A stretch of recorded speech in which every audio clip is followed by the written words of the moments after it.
दोस्तों, इस वीडियो में आप देखेंगे एक्शन एडवेंचर से भरपूर एक जबरदस्त फिल्म की कहानी। नॉर्वे की ये धमाकेदार फिल्म आप लोगों का भरपूर मनोरंजन करेगी, इसलिए वीडियो को पूरा आखिरी तक जरूर देखें। चलिए अब कहानी शुरू करते हैं। फिल्म की शुरुआत में सन 1204 का नॉर्वे दिखाया जाता है, जब बैंगलोर नाम के एक समूह ने ईसाई पादरियों और डेनमार्क की मदद से पूर्वी नॉर्वे पर हमला करके उस पर कब्जा कर लिया। इस हमले में खुद को बचाने के लिए एलिना नाम की एक महिला अपने नवजात बच्चे को लेकर पश्चिमी नॉर्वे की ओर भागती है, क्योंकि उस वक्त पश्चिमी नॉर्वे में अभी भी नॉर्वे के राजा मार्टिन का ही शासन होता है। भागते वक्त रास्ते में उसे एंथोनी और जोसेफ नाम के दो आदमी मिलते हैं, जो उससे पूछते हैं, क्या तुम एलिना हो और क्या इस बच्चे का नाम हाकान है? सहमी हुई एलिना कहती है हाँ। तो दोनों उससे कहते हैं, हम राजा मार्टिन के आदमी हैं, उन्होंने हमें इस बच्चे को बचाने के लिए भेजा है, इसलिए हमारे साथ चलो। तो एलिना उनकी बात मानकर स्लेज पर बैठकर उनके साथ जाने लगती है। स्लेज के पीछे पीछे स्केट्स से बर्फ पर सरकते हुए जोसेफ और एंथनी भी चल रहे होते हैं। इस दौरान जोसेफ एंथनी से कहता है, हमारे राजा मार्टिन की कोई पत्नी नहीं है, एक बार उन्होंने इस औरत से संबंध बनाए थे और ये बच्चा उन्हीं का है। एंथोनी कहता है, हाँ मैं जानता हूँ, ये राजा मार्टिन का इकलौता वारिस है, इसलिए राजा हर हाल में इसकी हिफाजत चाहते हैं, क्योंकि बैंगलोर लोगों के समूह को इस बच्चे की राजा के वारिस होने की खबर लग गई है, इसलिए वो लोग हर हाल में इस बच्चे को मारना चाहेंगे ताकि राजा मार्टिन की गद्दी का कोई भी वारिस न बचे।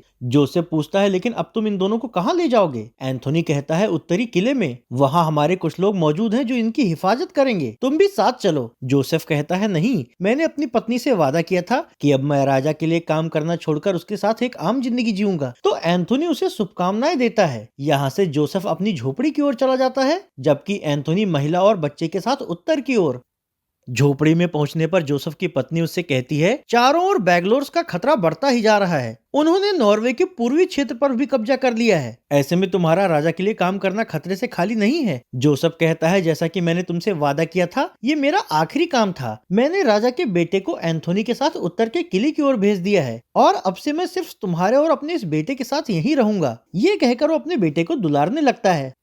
अगले सीन में पश्चिमी डेनमार्क में राजा मार्टिन का महल दिखाया जाता है, जहां राजा की सौतेली माँ राजा के भतीजे रोजर के साथ संबंध बना रही होती है। राजा का धूर्त भतीजा रोजर राजा की सौतेली माँ के साथ मिलकर एक खतरनाक योजना बनाता है और उससे कहता है, राजा तुम पर भरोसा करते हैं, तुम उसे जहर देकर मार दो, फिर उसकी ये राजगद्दी हमारी हो जाएगी। मैं बैंगलोर लोगों के समूह से मिला हुआ हूँ और उन लोगों ने पूर्वी नॉर्वे पर कब्जा भी कर लिया है। एक बार राजा मर जाए तो हम बैंगलोर समूह के लोगों की मदद से यहाँ के राज्य पर भी कब्जा कर लेंगे। इस पर राजा की सौतेली माँ उससे कहती है, लेकिन मैंने तो सुना है कि राजा का किसी औरत से हाकान नाम का एक बेटा है, राजा के मरने के बाद गद्दी का वारिस तो वो होगा। रोजर कहता है, वो यहाँ नहीं है, सुना है वो किसी गाँव में है। वैसे भी तुम अभी उसकी चिंता मत करो, क्योंकि वो भी बहुत छोटा है। ऐसी स्थिति में राजगद्दी हम ही लोग संभालेंगे और मौका देखकर हम उस बच्चे को भी रास्ते से हटा देंगे। इन दोनों की एक खतरनाक योजना सुनकर पास के कमरे में मौजूद राजा के सौतेली माँ के पहले पति की बेटी जिनी सहम जाती है। फिर रोजर के कमरे से बाहर जाने के बाद वो अपनी माँ के पास जाकर उनसे कहती है, मैंने आपकी और रोजर की योजना के बारे में सुना,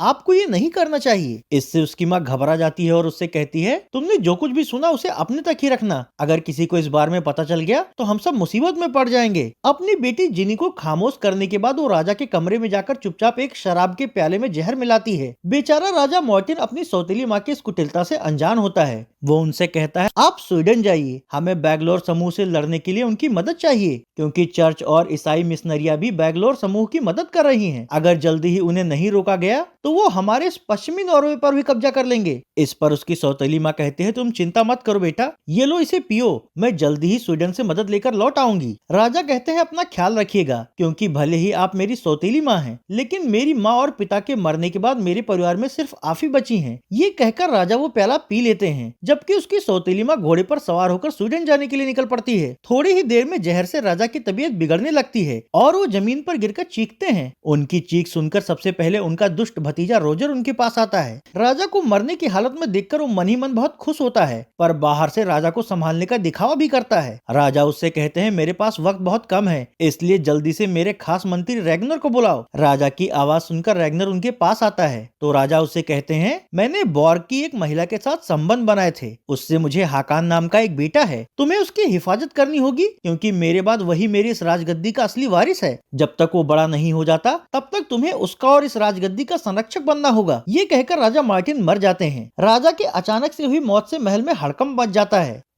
मामले की गंभीरता को देखते हुए रैग्नर राजभवन के विश्राम गृह में सभी कर्मचारियों से कहता है, विधवा रानी ने हमारे राजा को जहर देकर मार दिया है, पर मुझे नहीं लगता कि इस काम में वो अकेली है। हमारे महल का ही कोई अधिकारी उससे जरूर मिला हुआ है, इसलिए जब तक मामले की जांच नहीं हो जाती तब तक कोई भी महल से बाहर नहीं जाएगा। हम उस गद्दार को ढूंढकर फांसी की सजा देंगे। ये सुनते ही राजा का भतीजा रोजर, जो कि उसका चचेरा भाई भी लगता है, उसका चेहरा मुरझा जाता है। फिर जब रैग्नर इस मामले की छानबीन करने के लिए जाता है तो रोजर एक चाल चलते हुए राजा के सलाहकार से कहता है, मेरा चचेरा भाई रैग्नर राजा का सबसे खास है। राजा के मरने के बाद सबसे ज्यादा फायदा उसी को हो सकता है। कहीं वो खुद ही विधवा रानी के साथ मिलकर ये सब तो नहीं कर रहा। सलाहकार भी उसकी हाँ में हाँ मिलाता है तो रोजर को अपना जुर्म छिपाने और अपनी योजना को अंजाम देने का एक नया मौका मिल जाता है। ऐसे में वो सलाहकार और सभी राज कर्मचारियों को रैग्नर के बारे में भड़काता है। वहीं सलाहकार सबसे कहता है, राजा का असली वारिस हाकान नाम का एक बच्चा है। अगर रैग्नर भी इस साजिश में शामिल है तो उस बच्चे को भी नुकसान पहुंचा सकता है। ऐसे में हमें क्या करना चाहिए रोजर? तो धूर्त रोजर सबके शक का फायदा उठाकर कुछ सैनिकों के साथ रैग्नर के कमरे में जाता है और उसे पकड़वाकर जेल में डलवा देता है। अब रैग्नर के जेल में जाते ही साम्राज्य का सारा कार्यभार दुष्ट रोजर के हाथ में आ जाता है।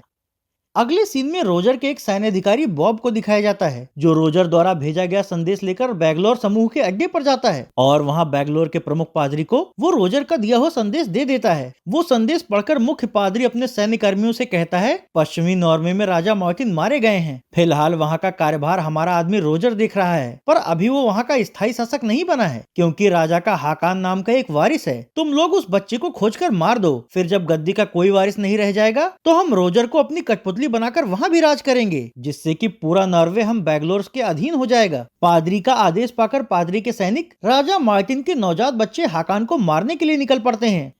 इसके अगले सीन में जोसेफ की झोपड़ी दिखाई जाती है। बाहर जोसेफ की पत्नी लकड़ियां काट रही होती है और उसका बच्चा वहीं पास में खेल रहा होता है। तभी दूर से आ रही घुड़सवारों की आवाज सुनकर जोसेफ की पत्नी बच्चे को लेकर घर के अंदर चली जाती है। थोड़ी देर बाद जंगल से लकड़ियां लेकर वापस लौटे जोसेफ को अपने घर के आसपास सन्नाटा दिखता है, तो अपनी पत्नी और बेटे की चिंता में वो घर के अंदर जाने लगता है। हालांकि तभी उसके घर के अंदर से पादरी का भेजा हुआ बैंगलोर सेनापति और उसके सैनिक बाहर आते हैं। इससे घबराकर जोसेफ उनसे पूछता है, तुमने मेरी पत्नी और बच्चे के साथ क्या किया? तो सैनिक उसे पकड़कर उसकी गर्दन पर तलवार लगा देते हैं, जबकि सेनापति जोसेफ से कहता है, अभी तो हमने सिर्फ उसकी इज्जत लूटी है, पर वो और तुम्हारा बेटा अभी जिंदा है। लेकिन अगर उसकी तरह तुमने ये नहीं बताया कि राजा का बेटा हाकान कहाँ है, तो मैं इन दोनों को मार डालूंगा। जोसेफ कहता है, मैं नहीं जानता कि राजा का बेटा कहाँ है। इस पर सेनापति उसकी जख्मी पत्नी की ओर देखकर कहता है, उसने भी नहीं बताया था, इसीलिए उसका ये हाल हुआ है। जल्दी बताओ वरना ये मारी जाएगी। जोसेफ कहता है, मैं अपने राजा से गद्दारी नहीं करूंगा। तो सेनापति और रोजर का सैन्य अधिकारी बॉब उससे कहते हैं, राजा मर चुके हैं, अब तुम्हें बचाने के लिए यहाँ कोई नहीं आएगा। अच्छा यही है कि हमें हाकान का पता बता दो,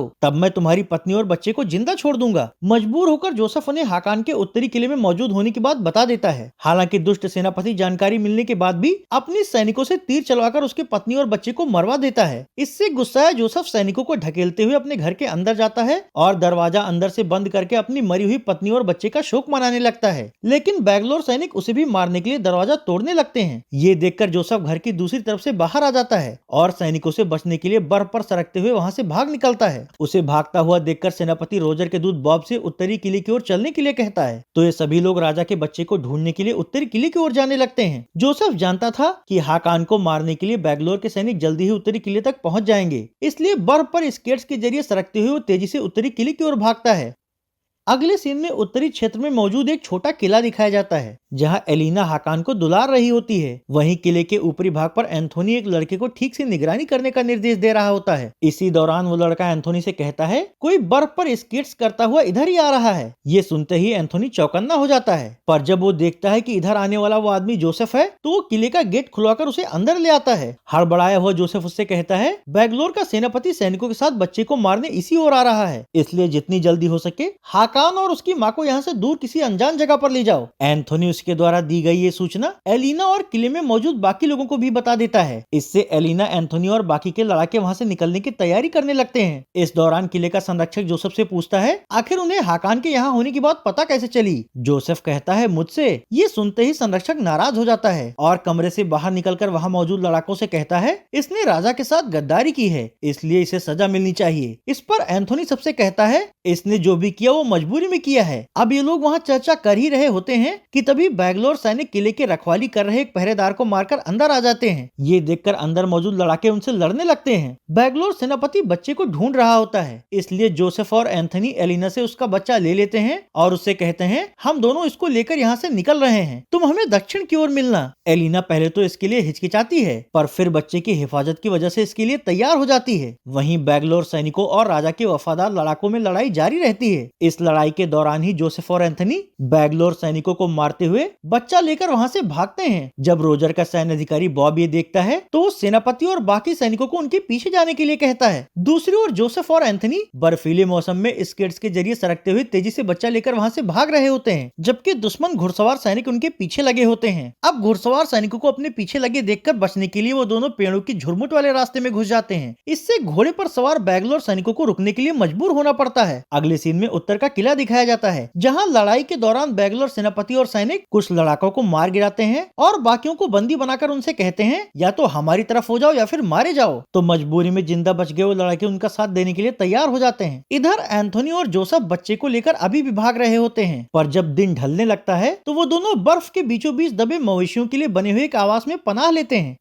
इसके अगले सीन में डेनमार्क के राजा का महल दिखाया जाता है, जहां रोजर जेल में बंद रैगनर के पास जाकर उससे कहता है राजा की हत्या में मेरा ही हाथ है, लेकिन अंदर तुम हो। इस पर रैगनर उससे कहता है अभी भी वक्त है, राजा के बच्चे को यहाँ लेकर उसकी हिफाजत करो और उसको यहाँ का शासक घोषित कर दो। पर रोजर उसका गला पकड़कर उससे कहता है मुझे क्या करना है और क्या नहीं ये मुझे अच्छे से पता है। इसके बाद रोजर राजा की सौतेली माँ की बेटी जिनी के कमरे में जाता है। राजा के मर जाने और अपनी माँ के ना होने से जिनी बहुत डरी हुई होती है। वहाँ रोजर उसे बहलाते हुए उससे कहता है तुम डरो मत, मैं तुम्हारी हिफाजत करूंगा। हालांकि रोजर को ये नहीं पता होता कि जिनी उसकी योजना के बारे में जानती है। इधर हाकान की माँ एलिना किले की एक रक्षक के साथ स्लेज पर बैठकर दक्षिण में स्थित राजा मार्टिन की एक सैन्य छावनी की ओर जा रही होती है, जबकि मवेशियों के लिए बने आवास में रुके हुए जोसेफ और एंथोनी बच्चे की देखभाल कर रहे होते हैं। वहाँ जोसेफ एंथोनी से कहता है तुम इसे लेकर दक्षिण की छावनी पर जाओ, इसकी माँ अब तक वहाँ पहुँच चुकी होगी। वहाँ हमारे उत्तर के किले से निकले हुए राजा के समर्थक लड़ाके पहले ही मौजूद हैं जो तुम लोगों की मदद करेंगे। तो एंथोनी कहता है और तुम, क्या तुम मेरे साथ नहीं चलोगे? जोसेफ कहता है नहीं, मैं अपनी पत्नी और बच्चे के हत्यारे बैंगलोर सेनापति और उसके सैनिकों से बदला लेने जा रहा हूँ। इस पर एंथोनी उसे समझाते हुए कहता है तुम बदला जरूर लेना, पर अभी जल्दबाजी मत करो। पहले हमें राजा के इस बच्चे को सुरक्षित दक्षिणी छावनी तक पहुँचाना होगा, क्योंकि ये बच्चा ही नॉर्वे की राजगद्दी का असली हकदार है। फिर छावनी पहुँचने के बाद हम आगे की योजना बनाएंगे। आखिरकार एंथोनी की बात मानकर जोसेफ वहाँ रुक जाता है।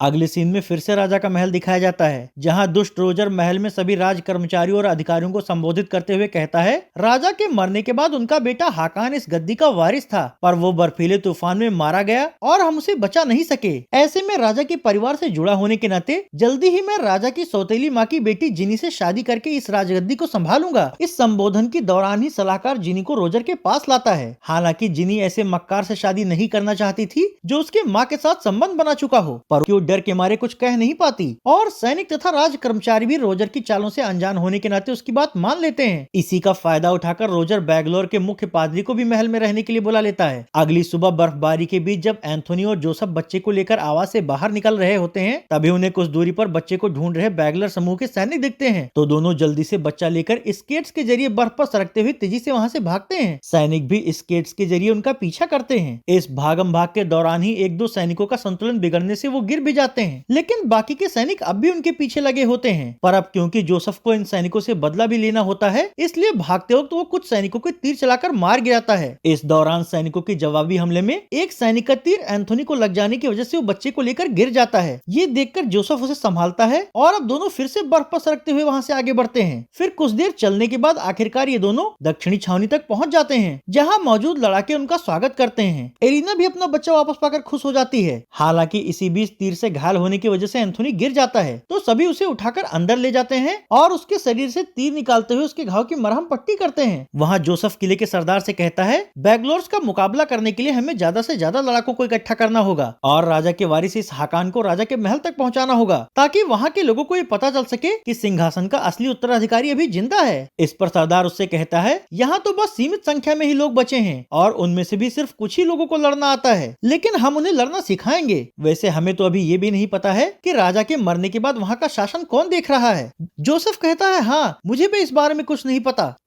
अगली सीन में राजा का महल दिखाया जाता है, जहां बैगलर के मुख्य पादरी के साथ मिलकर अब रोजर महल के सारे महत्वपूर्ण निर्णय ले रहा होता है। इसी क्रम में जल्दी से जल्दी राजगद्दी संभालने के लिए वो सलाहकार से कहता है, जल्दी से जल्दी मेरी और जिनी की शादी की तैयारियां शुरू करो। इसके बाद वो जबरदस्ती जिनी को कमरे में ले जाकर उसे संबंध भी बना लेता है। हालांकि रोजर के सोते ही जिनी जेल की चाबी लेकर रैग्नर को छुड़ाने के लिए जाती है, पर दुष्ट रैग्नर तब तक जाग जाता है और उसे पकड़ लेता है। अगली सुबह दक्षिणी छावनी में सभी लोग एक सभा करते हैं, जिसमें जोसेफ सबसे कहता है, बैगलोर्स ने मेरी निर्दोष पत्नी और बच्चे की हत्या की है। इस लड़ाई में मैं उनसे इसका बदला जरूर लूंगा और हम सब मिलकर नॉर्वे को बैगलोर समूह के चंगुल से मुक्त कराएंगे। फिर वो हाकान को सभी को दिखाते हुए कहता है, हम में से कुछ लोगों को इस असली वारिस को राजा के महल तक पहुंचाना होगा, जबकि बाकी लोग यहाँ आ रही बैगोर्स की सेना से मुकाबला करके उन्हें उलझाए रखेंगे। तो सभी लोग उसकी योजना मान लेते हैं। इसके बाद एंथोनी, जोसेफ और सरदार बाकी सभी लोगों के साथ योजना के मुताबिक युद्ध की तैयारियां शुरू कर देते हैं। अब जिस दौरान ये लोग रणनीति और तैयारी में लगे होते हैं, उसी दौरान वहाँ से थोड़ी दूरी पर स्केटिंग कर रहा एक लड़का सबसे बताता है, मैंने सैनिकों को इधर आते हुए देखा है। ये सुनते ही इन लड़ाकों में से कुछ लोग किले से बाहर निकलकर स्केटिंग के जरिए उस दिशा में जाने लगते हैं जिधर से वो सैनिक आ रहे होते हैं, जबकि एलिना को उसके बच्चे के साथ एक स्लेज वाली गाड़ी पर बिठाकर पश्चिम के राजमहल जाने के लिए भेज दिया जाता है। दूसरी ओर घोड़े पर सवार बैगलोर सैनिक बर्फीले रास्तों पर तेजी से आगे बढ़ते हुए हाकान को मारने के लिए ढूंढ रहे होते हैं। इधर योजना के मुताबिक राजा के कुछ लड़ाके जोसेफ के साथ ऊंचे बर्फीले टीले पर रुककर घुड़सवार सैनिकों के नीचे से गुजरने का इंतजार करने लगते हैं, और फिर थोड़ी ही देर में जैसे ही घुड़सवार बैगलोर सैनिक नीचे से गुजर रहे होते हैं, वैसे ही जोसेफ और उनके साथी पहले तो उन पर तीरों से हमला करते हैं और फिर उनका संतुलन बिगड़ते देख वो लोग उन सैनिकों पर कुल्हाड़ी और तलवार लेकर टूट पड़ते हैं। इससे भयानक लड़ाई शुरू हो जाती है, जिसमें दोनों ओर के लोग मारे जा रहे होते हैं। इस लड़ाई के दौरान ही जोसेफ उसकी पत्नी की हत्या करवाने वाले सेनापति पर तीर चलाकर उसे मारने की कोशिश करता है, लेकिन सेनापति को मारने से पहले ही एक सैनिक जोसेफ की पीठ पर तीर चलाकर उसे घायल कर देता है। ये देख रहा सरदार पहले तो जोसेफ की पीठ से तीर निकालकर उसके घाव पर शराब लगाता है और फिर उसे वहां से निकालने के लिए घोड़े के पीठ पर रखी कालीन से एक रस्सी बांधकर उसका दूसरा सिरा जमीन पर पड़े जोसेफ की ओर फेंकता है। हालांकि अब इससे पहले कि सरदार जोसेफ को वहां से ले जा पाता, एक सिपाही तीर चलाकर सरदार को मार डालता है। सरदार के मरते ही रस्सी से बंधे हुए घोड़े वहां से भागते हैं, जिससे कि उनके साथ साथ रस्सी पकड़ा हुआ जोसेफ भी वहां से घिसटने लगता है। जिस वक्त यहाँ आधे बैगलोर सैनिक लड़ रहे होते हैं, उसी वक्त यहाँ से कुछ दूरी पर बैगलोर सेनापति रोजर के सैन्य अधिकारी बॉब और कुछ सैनिकों के साथ स्लेज से राजधानी की ओर जा रही एलिना का पीछा कर रहा होता है। इसी रास्ते पर दौड़ते हुए घोड़ों से बंधी रस्सी पकड़े जोसेफ भी सैनिकों के पीछे घिसट रहा होता है। इसलिए मौका देखकर वो पहले तो तीर चलाकर पीछे चल रहे 2-3 घुड़सवार सैनिकों को मार गिराता है और फिर बच्चे को बचाने के लिए एलिना की स्लेज के पीछे जाने लगता है। हालांकि वो अभी भी स्लेज से काफी पीछे होता है, जबकि सेनापति और सैन्यकर्मी स्लेज के बिल्कुल पास पहुंच चुके होते हैं। पर तभी घोड़े पर सवार एंथोनी उनके सामने आ जाता है और बच्चे को बचाने के लिए उन सबसे लड़ना शुरू कर देता है। इस लड़ाई में जब वो रोजर के सैन्य अधिकारी बॉब को मारने में लगा होता है, तब मौके का फायदा उठाकर सेनापति स्लेज के पीछे चला जाता है और स्लेज रुकवाकर एलिना से बच्चा छीनने लगता है। हालांकि अब इससे पहले कि वो बच्चे को मार पाता, घोड़ों के साथ घिसटता हुआ जोसेफ वहां आकर सेनापति पर टूट पड़ता है। दोनों ही एक दूसरे को मारने पर लगे होते हैं, जिसमें कि सेनापति पहले से ही घायल जोसेफ के शरीर में तलवार घुसा देता है, लेकिन घायल जोसेफ पूरी ताकत से उसे नीचे पटककर उसे उसकी तलवार से मार डालता है। हालांकि फिर वो खुद भी नीचे गिर जाता है। मरते वक्त वो एलिना को राजा का शाही लॉकेट देकर उससे कहता है, इसे बच्चे के गले में डालकर राजमहल ले जाओ, क्योंकि इसी लॉकेट से उसकी पहचान होगी। अब तक एंथोनी भी वहां आ जाता है और घायल जोसेफ को संभालने की कोशिश करता है, पर जोसेफ उससे कहता है, मैं नहीं बचूंगा, वक्त कम है, इसलिए जल्दी से बच्चे को राजमहल ले जाओ। ये बताकर वो मर जाता है।